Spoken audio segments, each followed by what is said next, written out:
चिराग जी, कितने स्थानीय मुद्दे से अवगत है? जैसे कि लंबे समय से केंद्रीय विद्यालय का मुद्दा चल रहा है, नगर जिला परिषद द्वारा कर बढ़ाए जाने पर व्यवसाय की सुरक्षा का मामला चल रहा है, चाहे वो पानी के जल जमाव की समस्या हो, सीवरेज का बहुत बड़ा सपना था हमारे आदरणीय नेताजी का। तो क्या इन सारे जो मुद्दे हैं उनसे चिराग पासवान सामना करेंगे, या ये कहेंगे कि ये विधायक का काम है? क्योंकि दो लोकसभा सीट है और 6 विधानसभा हो गया, वैशाली भी आपके खाते में है, एक ही जिले में 2 लोकसभा है।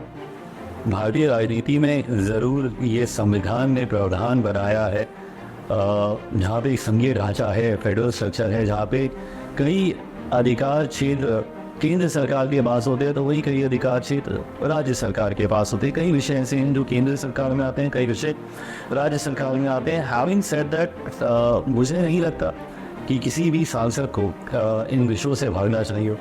केंद्रीय विद्यालय जो आज की तारीख में सबसे ज्वलंत विषय है वहाँ का, मैं जानता हूँ क्योंकि मैं भी अपने लोकसभा क्षेत्र जो मेरी मौजूदा कर्मभूमि है जमुई में, मैं बड़ी जद्दोजहद के बाद में केंद्रीय विद्यालय लेकर गया था। वहाँ पर 2014 में जमुई को बने हुए लगभग 25 साल हो गए थे और एक भी केंद्रीय विद्यालय वहाँ पर नहीं था। और जब मैंने राज्य सरकार से ज़मीन मांगी थी तो तब मुझे ज़मीन भी नहीं मिली थी। मैंने रेलवे की ज़मीन पर मैंने केंद्रीय विद्यालय, और आज भी जो केंद्रीय विद्यालय का भवन वहाँ पर बना है वो रेलवे की ज़मीन को ट्रांसफ़र किया गया है एजुकेशन मिनिस्ट्री पे, उसमें ये केंद्रीय विद्यालय खुला है।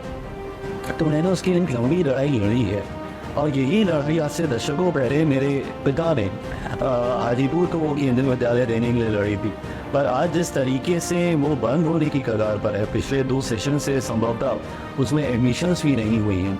ये विषय मैंने अपनी कैपेसिटी से बाहर जाते हुए, क्योंकि मैं वहाँ का प्रतिनिधित्व तो नहीं करता, बट बिहारी होने के नाते, सांसद होने के नाते, मैंने धर्मेंद्र प्रधान जी जो कि केंद्रीय शिक्षा मंत्री हैं उनके संज्ञान में मैंने ये विषय ऑलरेडी दिया है। ये तमाम वो विषय हैं, मैं हमेशा कहता हूँ अपने पिता के अधूरे सपनों को पूरा करने जा रहा हूँ। ऐसे में ये तमाम वो विषय हैं जो मेरे पिता ने जिनकी शुरुआत की थी, उनको बंद होता मैं कभी नहीं देख सकता। और इसमें हर संभव प्रयास जी जहाँ लगा होगा कि कैसे वो सुचारू रूप से ना सिर्फ चले बल्कि उसका एक अपना भवन हो। अभी भी एक टेम्पररी बिल्डिंग में ही है, तो एक अपना भवन हुआ। बाकी सीवरेज और ये तमाम विषय जो आपने उठाए, व्यवसाय की सुरक्षा को लेकर, ये तमाम ऐसे विषय हैं जिसपे अब मेरा विश्वास है, क्योंकि लंबे समय के बाद केंद्र की तर्ज पे राज्य में भी सरकार है। जिस फेडरल स्ट्रक्चर की हम बात करते हैं उसको एक बहुत खूबसूरत नाम मेरे प्रधानमंत्री ने डबल इंजन का भी दिया है। और मैं मानता हूँ कि डबल इंजन की सरकारें सही मायनों में विकास को गति देती हैं। उत्तर प्रदेश उसका उदाहरण है। बिहार की विडंबना रही कि लंबे समय तक विरोधाभास की सरकारें रहीं। जब बिहार में एनडीए की सरकार थी तो केंद्र में यूपीए की सरकार थी, जब केंद्र में एनडीए की आई तो बिहार में महागठबंधन की सरकार है। तो ऐसे में अब जब केंद्र की तरफ से राज्य में भी सरकार है, तो ये जितने भी इश्यूज हैं जिसको लेके कॉम्प्लिकेशंस खड़े होते हैं, परियोजनाएं पारित नहीं हो पाती, मुझे लगता है उसमें बहुत सरलता सहजता आएगी और इन तमाम विषयों को सुलझा लिया जाएगा।